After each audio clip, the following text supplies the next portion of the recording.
நடிப்பு மூலமாக ஏதோ ஒன்றை சொல்ல வராங்க.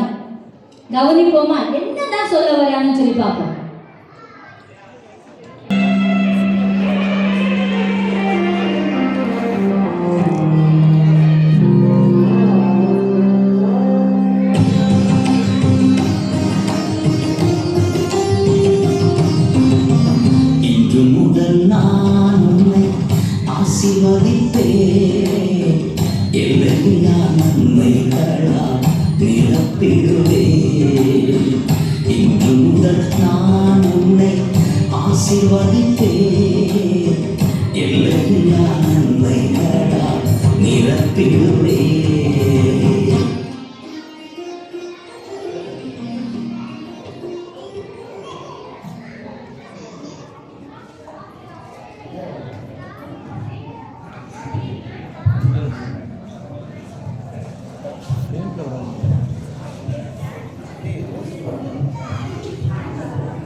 என்ன கடுகு மாதிரி பொடி வெடிக்கிறீங்க, பிரஷர் குக்கர்ல வர பிரஷர் மாதிரி பொங்குறீங்க, என்னாச்சு?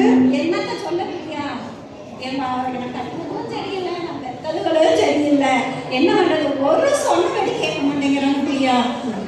இதை பண்ணாத அதை பண்ணாத எங்க பார்த்தா அதுக்கு நாத்தாங்க வேற வந்துடுறாளுங்க, அதை செய்யல இதை செய்யலைன்னா ஆவியா வாங்குறாளுங்க.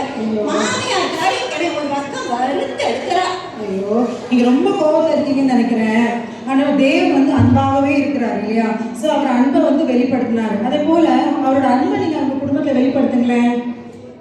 நான் என்ன சொன்னாலும் அவங்கள கேட்க மாட்டாங்க பிரியா, திருந்தாக செய்வாங்க. சரி, அவங்கள விடுங்க, நீங்க கொஞ்சம் திருந்துங்க. வசனம் என்ன சொல்லுது? அதாவது தேவன் வந்து அன்பு வந்து சகலமும் தாங்கும், அன்பு சகலமும் சகிக்கும், அன்பு நீடே சாதம் உள்ளது. அது மட்டும் இல்லாதபடிக்கு காண்கிற சகோதரத்துக்கு நீ அன்பு போறாம போனா காணாத தெய்வத்தை எப்படி நீங்க அன்பு கூறுவீங்க? அதனால நீங்க கொஞ்சம் கோவப்படாம அவங்களை மன்னிங்க, அவங்களுக்கு வந்து நீங்க ஜெபம் பண்ணுங்க, அவங்களுக்கு இது மாதிரி நீங்க செஞ்சு பாருங்க. கர்த்தர் உங்க குடும்பத்தை ஆசீர்வதிப்பாரு. உங்க பிள்ளைங்க எல்லாம் கீழ்படிஞ்சு நல்லபடியா இருப்பீங்க. சரிங்களா? சரி பிரியா, நீ சொல்றதுக்கு இல்லைனாலும் தேவவசனம் சொல்றதுக்காக நம்ம முயற்சி பண்றது பிரியா. நீங்க கீழ்படிங்க, நிச்சயமா நீங்க ஆசீர்வதிப்பீங்க. கண்டிப்பா முயற்சி பண்றேன் பிரியா. சரி வாங்க.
இந்த ஒரு டெண்டர் மட்டும் அப்ரூவ் ஆகி இந்த பிஸ்னஸ் டீல் மட்டும் சக்சஸ் ஆயிடுச்சு.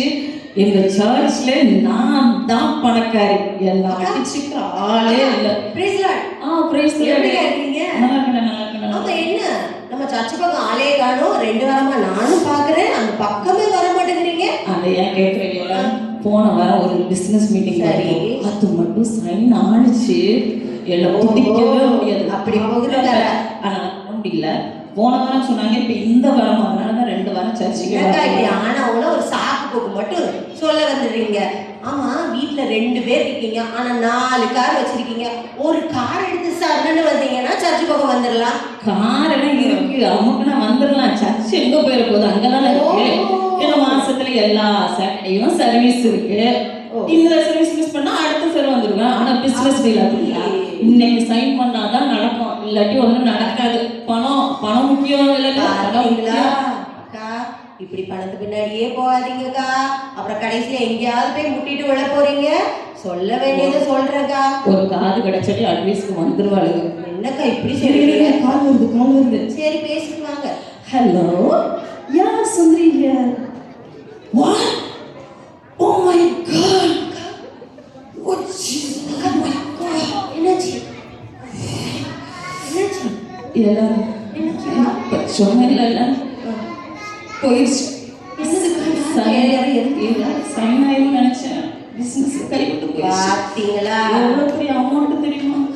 நான் இதை எதிர்பார்க்கவே இல்லை. போயிடுச்சு. என்னக்கா சொல்லி வாய முடியல, அதுக்குள்ளாடி இப்படி ஆயிடுச்சு பாத்தீங்களா? ஒன்னே ஒண்ணு சொல்றேன் கேளுங்க. வசனம் நல்லா தெளிவா சொல்லுது. முதலாவது தேவனையும் அவருடைய ராஜ்யத்தையும் தேடுங்கள், அப்பொழுது இவைகள் எல்லாம் கூட கொடுக்கப்படும். அக்கா அது மட்டும் இல்ல, இந்த பணத்தாசை தான் எல்லா தீமைக்கும் வேறா இருக்குதான்.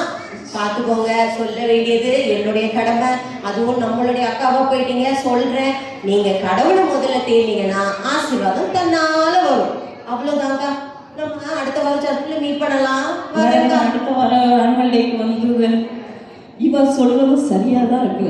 வசனமும் அதுதான் சொல்லுது. எவ்வளோ வசனம் கேட்டாலும் நம்ம மனசு பைசா பின்னாடி தான் போகுது. வசனத்துக்கு கொஞ்சம் விட்டு கொடுத்து பார்ப்போமா, ஏதாவது ஒரு ஆசீர்வாதம் வருதானே ட்ரை பண்ணி பார்ப்போம்.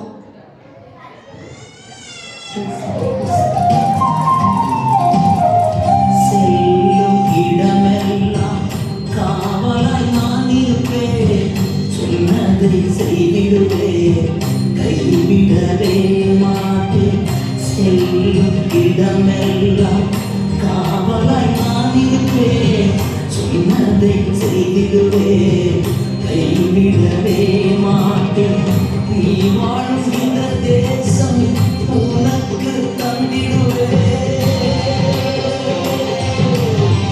நீ வாழும் இந்த தேசம் உனக்கு தந்திடுவேன், உனக்கு தந்திடுவேன்.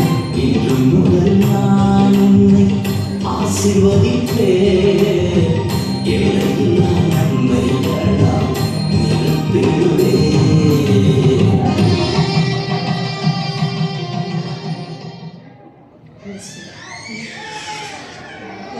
கனிஷ்டாக்கா, உங்ககிட்ட ரொம்ப நாளும் ஒன்று கேட்டு நினச்சிட்டு இருக்கா. ஏன் கிட்டயா? என்னது? எப்படிக்கா இவ்வளோ ஆசீர்வாதமா இருக்கீங்க?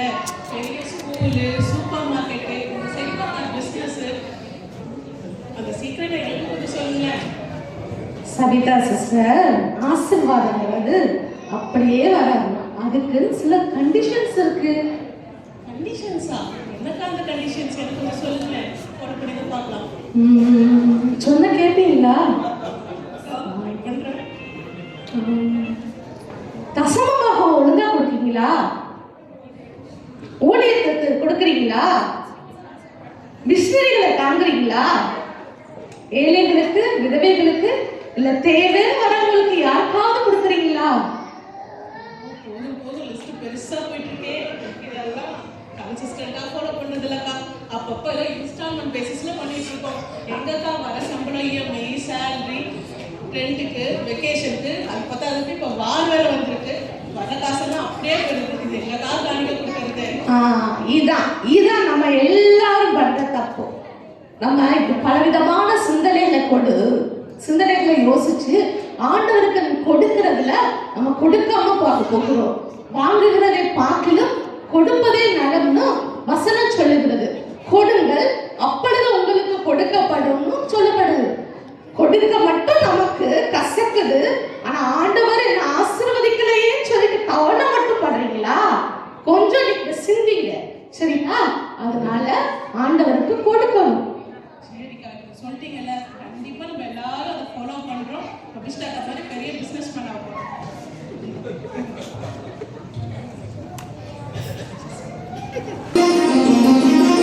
கத்தில் ஒரு பங்கு நீ கொடுத்தானா, வானத்தின் பலகணிகள் திறந்திடுவே. பத்தில் ஒரு பங்கு நீ கொடுத்தானா, வானத்தின் பலகணிகள் திறந்திடுவே. இடம் கொள்ளாத மட்டும் நிரப்பிடுவே, இடம் கொள்ளாத மட்டும் நிரப்பிடுவேன்.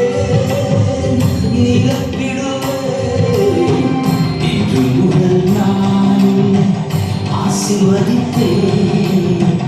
எல்லையில்லா நன்மைகளால் நிரப்பிடுவேன். இன்று முதல் நான் உன்னை ஆசீர்வதிப்பேன். எல்லையில்லா நன்மைகளால் நிரப்பிடுவேன்.